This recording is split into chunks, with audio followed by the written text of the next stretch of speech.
खबरों में आगे बढ़ते हैं। रायपुर से खबर बता देते हैं, जहां बीजेपी के विजयी प्रत्याशियों की बैठक बुलाई गई है, तो थोड़ी देर में कुशाभाऊ ठाकरे परिसर में बैठक होगी। प्रदेश प्रभारी ओम माथुर प्रत्याशियों की बैठक लेंगे और पूर्व सीएम डॉक्टर रमन सिंह ने ये जानकारी दी है। तो सभी प्रत्याशियों के साथ 1-to-1 चर्चा करेंगे ओम माथुर। बता दें कि अब भारी बहुमत यहां पर मिला है, जिस तरीके से शायद कांग्रेस या बीजेपी ने भी नहीं सोचा था कि इस तरह से यहां पर बीजेपी की जीत होगी और इतनी करारी हार यहां पर कांग्रेस की होगी। हालांकि अब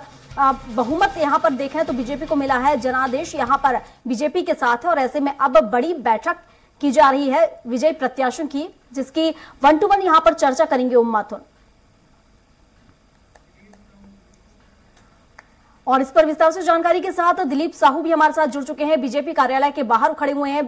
दिलीप, क्या कुछ अपडेट मिल पा रहा है, क्योंकि विधायकों की बड़ी बैठक बुलाई गई है, जो विधायक उनके पहुंचने का सिलसिला भी शुरू हो चुका होगा, क्या कुछ माहौल देख पा रहे हैं आप वहां पर?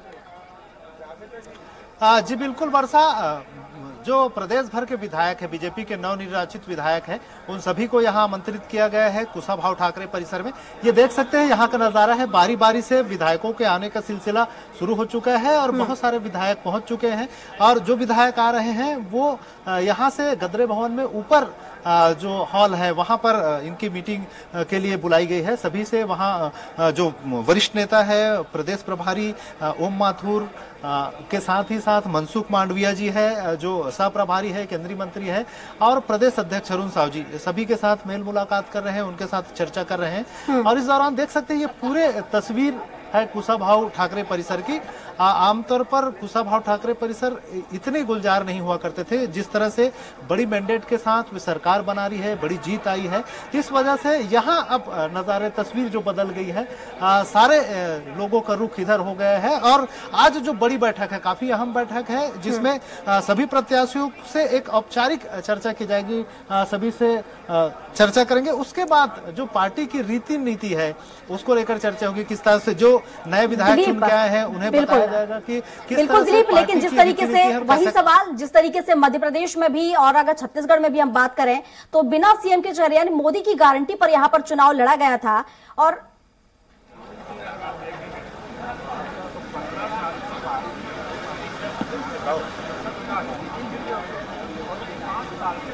बिल्कुल दिलीप, जिस तरीके से हम यहाँ पर देखें, मध्य प्रदेश की बात करें या छत्तीसगढ़ की बात करें, मोदी के चेहरे पर यहाँ पर चुनाव लड़ा गया था, सीएम का चेहरा साफ नहीं हुआ था। अब क्या माना जाए कि यहाँ पर सीएम का चेहरा साफ हो जाएगा? जिस तरीके से हम बात करें ओपी चौधरी की, विष्णु दत्त की, इन नामों को लेकर कहीं ना कहीं चर्चा रही है, तो क्या लग रहा है कि वो कौन सा नाम हो सकता है जो सीएम का चेहरा बनेगा? जी बिल्कुल वर्षा, भाजपा ने यह चुनाव सामूहिक नेतृत्व और मोदी जी के चेहरे, मोदी की गारंटी और कमल निशान पर लड़ा है। और उन्होंने पहले ही कह दिया था कि जब इनकी बहुमत आ जाएगी तो उसके बाद एक तय किया जाएगा और राष्ट्रीय नेतृत्व तय करेंगे कि कौन चेहरा होंगे। लेकिन जो प्रमुख चेहरे हैं, जिसमें पूर्व मुख्यमंत्री डॉक्टर रमन सिंह, अरुण, इसके अलावा भाजपा के प्रदेश अध्यक्ष अरुण साव के साथ ही साथ जो ओपी चौधरी है, पूर्व आईएएस है, जो कलेक्टर की नौकरी छोड़कर भाजपा ज्वाइन किए थे। पिछले बार हालांकि उन्हें हार का सामना करना पड़ा था, इस बार रायगढ़ से बड़ी जीत, बड़ी वोटों के साथ वो जीत कर आए हैं, तो वे भी एक बड़ा चेहरा है। इसके अलावा जो आदिवासी समाज से ताल्लुक रखने वाले पूर्व केंद्रीय मंत्री और भाजपा के पूर्व अध्यक्ष रहे विष्णुदेव साय का भी एक नाम आ रहा है, वे भी बड़े चेहरे हैं, सीएम के दावेदार माने जा रहे हैं। इसके अलावा दो महिलाओं के नाम, जिसमें पूर्व वर्तमान में केंद्रीय मंत्री है रेणुका सिंह, जो सांसद है, उन्हें भी मैदान में उतारा गया था, वो भी बड़ी वोटों के साथ जीत के आई है। इसके साथ ही साथ जो दुर्ग से सांसद है, राज्यसभा सांसद है सरोज पांडे, उनके नाम का भी जिक्र हो रहा है, वो भी एक चेहरा हो सकती है। राष्ट्रीय उपाध्यक्ष है, फिलहाल बड़ी जिम्मेदारी निभा रही है। और जिस तरह से भाजपा ने महिलाओं को भी एक तवज्जो दिया है, चाहे महतारी वंदन योजना के माध्यम से हो या तमाम बड़ी योजनाओं के माध्यम से, तो ये कहा जा रहा है कि वे भी एक चेहरा हो सकती है। लेकिन प्रमुख चेहरों की बात करें तो पूर्व मुख्यमंत्री डॉक्टर रमन सिंह के अलावा प्रदेश अध्यक्ष अरुण साव, विष्णुदेव साय और फिर ओपी चौधरी में से एक हो सकते हैं। लेकिन हालांकि कौन चेहरा होगा इसका खुलासा बहुत जल्द आज या तो देर शाम तक या फिर 1-2 दिन में हो जाएगा। और ये इसमें भाजपा की एक रीति नीति रही है कि जो चेहरा तय करने का जो काम है वो राष्ट्रीय नेतृत्व करती है, फिर उसमें यहाँ के जो प्रदेश प्रभारी है वे उसमें सहमति बनाने का प्रयास करते हैं कि जो चेहरा राष्ट्रीय नेतृत्व ने तय किया है उसी पर सभी जो प्रत्याशी है सभी बिल्कुल दिलीप, हालांकि शीर्ष नेतृत्व का ये काम है, लेकिन जिस तरीके से हम देखें कि शाह यहाँ पर पहुंचे हुए थे, गृह मंत्री अमित शाह का दौरा था, उन्होंने घोषणाएं की थी और इस दौरान उन्होंने कई बार विष्णुदेव साय और इसके साथ ही ओपीएस चौधरी का नाम लिया था, बड़ा आदमी बनाने की बात कही थी, तो उसकी क्या मायने निकाले जाए?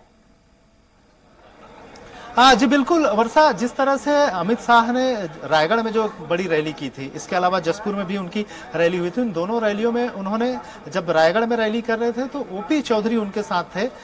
तो इस दौरान उन्होंने एक बातें कही थी कि इन्हें बड़ा पद मिलेगा और इसकी उन्होंने वादा भी किया था। उसके साथ ही साथ जब जसपुर में भी जब वो रैली कर रहे थे उस दौरान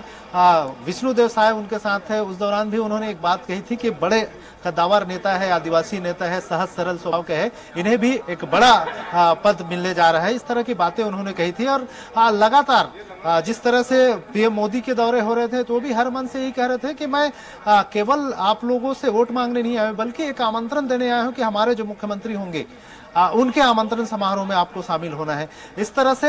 जो बातें लगातार कही जा रही थी, तो बीजेपी की ओर से कहा जा रहा है कि बहुत जल्द एक चेहरा तय कर लिया जाएगा, या हो सकता है कि राष्ट्रीय नेतृत्व ने चेहरा तय कर लिए हो, उसको खुलासा 1-2 दिन में हो जाएगा। जी बिल्कुल, देखने वाली बात होगी कि आखिर सीएम का चेहरा कौन होगा, क्योंकि जनता के मन में भी यही सवाल गूंज रहा है कि आखिर कौन होगा वहां का सीएम। छत्तीसगढ़ की बात करें चाहे मध्य प्रदेश की, अब इंतजार है तो सीएम के चेहरे का। फिलहाल शुक्रिया आपका तमाम जानकारियों के लिए।